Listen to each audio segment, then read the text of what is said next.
लेकिन उस रात का डर मेरा पीछा नहीं छोड़ रहा था। रास्ते भर में मुझे ऐसा लग रहा था जैसे कोई मेरे गाड़ी के पीछे दौड़ रहा है, जिसके वजह से मैं शीशे की तरफ बार बार देख रहा था, लेकिन हर बार वहां सिर्फ अंधेरा था। हालांकि मैं जैसे तैसे गांव तक तो पहुंच गया था। दोस्तों, आज के भौतिक घटना के एपिसोड को हम जतिन कुमार जी के पॉइंट ऑफ व्यू से सुनेंगे, जिनके साथ ये घटना वास्तव में घटा था। लेकिन दोस्तों, इससे पहले कि हम इस वीडियो में आगे बढ़ें, आप प्लीज़ इस चैनल को सब्सक्राइब करके इसे अपने दोस्तों के साथ शेयर ज़रूर करना, क्योंकि हम ऐसे वीडियोस हर शाम 6 बजे आपके लिए लाते रहते हैं।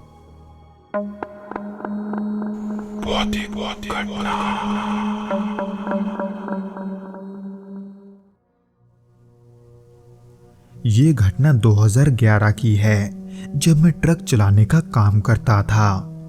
मेरा काम अक्सर मुझे लंबी यात्राओं पर ले जाता था और उस समय मेरे पास एक पुराना लेकिन भरोसेमंद ट्रक था। उस रात मेरी यात्रा नागपुर से लगभग 150 किलोमीटर दूर स्थित एक गांव के तरफ थी, जहां मुझे सीमेंट की कुछ बोरियां और कुछ दूसरे सामानों को पहुंचाना था। वैसे तो उस रास्ते से मैं पहले भी कई बार जा चुका था, लेकिन इस बार की यात्रा ने मेरी जिंदगी पर गहरी छाप छोड़ दी। उस दिन शाम को ही मैंने नागपुर से अपनी यात्रा शुरू की थी। ठंड का मौसम था और हवा में हल्की नमी थी। जैसे जैसे रात गहरी हो रही थी, रास्ता और भी सुनसान होता जा रहा था।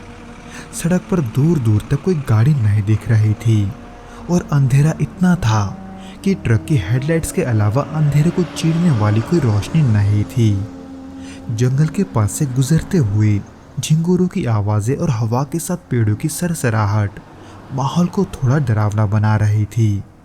उसी बीच में रेडियो चालू करके कुछ गाने सुन रहा था ताकि रास्ता कम उबाऊ लगे। तब रात के करीब 1 बज रहे थे जब मैं अपने सफर में एक पुल के करीब पहुंचा। ये रास्ता सुनसान था और चारों तरफ अंधेरा पसरा हुआ था। सड़क के दोनों तरफ घने पेड़ थे, जिनकी शाखाएं बीच बीच में हिलकर अजीब अजीब आकृतियां बना रही थी। मुझे उस समय यह नहीं पता था कि यह वही पुल है जिसके बारे में अजीब कहानियां सुनी जाती है। उस पल मेरे लिए ये बस एक आम रास्ता था, इसीलिए उस अंधेरी रात और सर्द हवा में मैं सिर्फ अपना ध्यान यात्रा पर ही केंद्रित रखे हुए था। पर जैसे ही मैं पुल के करीब पहुंचा, मुझे अजीब सी बेचैनी महसूस होने लगी। ये कोई साधारण डर नहीं था। वहां ऐसा लग रहा था जैसे किसी ने मेरी छाती पर कोई भारी पत्थर रख दिया हो। पर शुरू में मैंने इसे थकावट समझकर नजरअंदाज किया और गाड़ी की रफ्तार थोड़ी धीमी कर दी, क्योंकि पुल के पास पहुंचते ही मैंने देखा कि वहां कुछ बच्चे खेल रहे हैं। ये देखकर मैं चौंक गया था, क्योंकि इतनी रात में जब तापमान गिर चुका था और चारों तरफ अंधेरा था, उसके बीच आखिर वो बच्चे क्यों खेल रहे थे। मैं गाड़ी की रोशनी में स्पष्ट रूप से उन बच्चों को पुल के बीचों बीच दौड़ते हुए देख पा रहा था, जिनके पास पहुंचकर मैंने अपने ट्रक को धीमा किया और हॉर्न बजाया ताकि वे रास्ते से हट जाएं। लेकिन उन बच्चों ने मेरी तरफ कोई ध्यान नहीं दिया। वो ऐसे खेल रहे थे जैसे मैं वहां था ही नहीं। ये देखकर मैंने ट्रक को रोकने का फैसला किया, पर मेरे इंजन को बंद करते ही चारों तरफ अजीब सा सन्नाटा छा गया।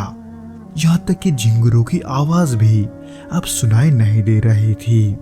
सिर्फ हवा की सरसराहट और दूर कहीं से उल्लू की हल्की आवाज आ रही थी। पर वो बच्चे आखिर गए कहाँ, ये देखने के लिए मैंने ट्रक से बाहर झांकने की कोशिश की। लेकिन जैसे ही मैंने ट्रक का दरवाजा खोला, एक अजीब सी ठंडक मेरे शरीर में समा गई। ऐसा लग रहा था जैसे किसी ने मुझे बर्फ के पानी में डुबो दिया हो। और वो बच्चे जिन्हें मैं ढूंढ रहा था, वो मुझसे कुछ ही दूरी पर मेरी तरफ पीठ करके खेल रहे थे। लेकिन तभी मैंने कुछ ऐसा देखा जिसने मेरे होश उड़ा दिए। यानी कि वो बच्चे जो मेरे सामने खेल रहे थे, वो धीरे धीरे धुंध में गायब होने लगे। ये देखकर मेरा शरीर अचानक जैसे सुन पड़ गया था। मुझे समझ नहीं आ रहा था कि ये क्या हो रहा है, पर डर के उस एहसास के वजह से मैंने जल्दी से ट्रक का दरवाज़ा बंद करके इंजन को स्टार्ट किया।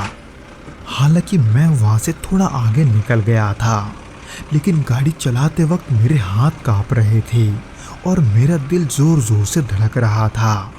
मैं अब बस किसी भी तरह से उस पुल से दूर जाना चाहता था, पर जब मैं पुल को पार करने की कोशिश कर रहा था तब ऐसा लग रहा था जैसे गाड़ी पर किसी भारी चीज़ का वजन आ गया हो, क्योंकि ट्रक की रफ्तार अचानक कम हो गई थी और इंजन जोर से आवाज़ करने लगा था।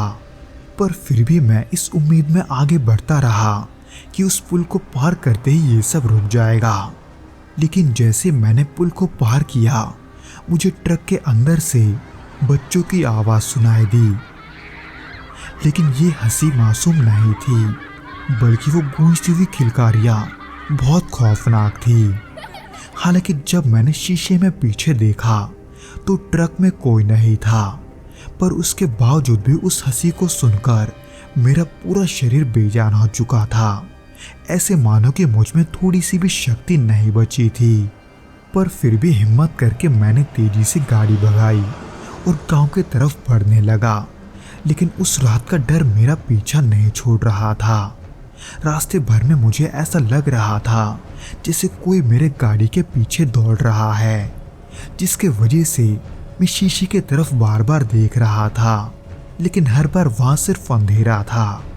हालांकि मैं जैसे तैसे गांव तक तो पहुंच गया था, पर गांव पहुंचकर जब मैंने ट्रक को रोका और नीचे उतरा तब मेरे पैर कांप रहे थे और मेरे माथे पर पसीना था। मैंने कुछ देर तक अपने आप को संभालने की कोशिश की, लेकिन उस डरावने अनुभव ने मुझे झकझोर कर रख दिया था। उस रात के बाद मैंने उस रास्ते पर अकेले रात में जाने की हिम्मत नहीं की।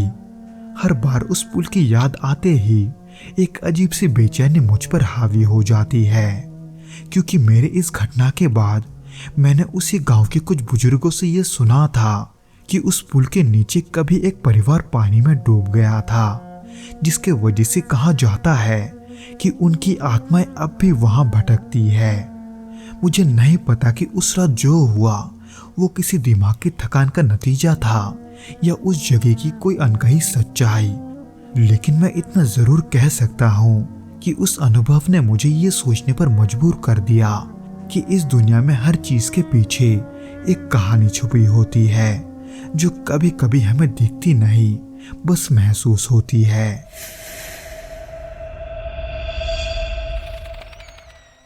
तो दोस्तों, ये तो था वो घटना जो कि जतिन कुमार जी के साथ घटा था।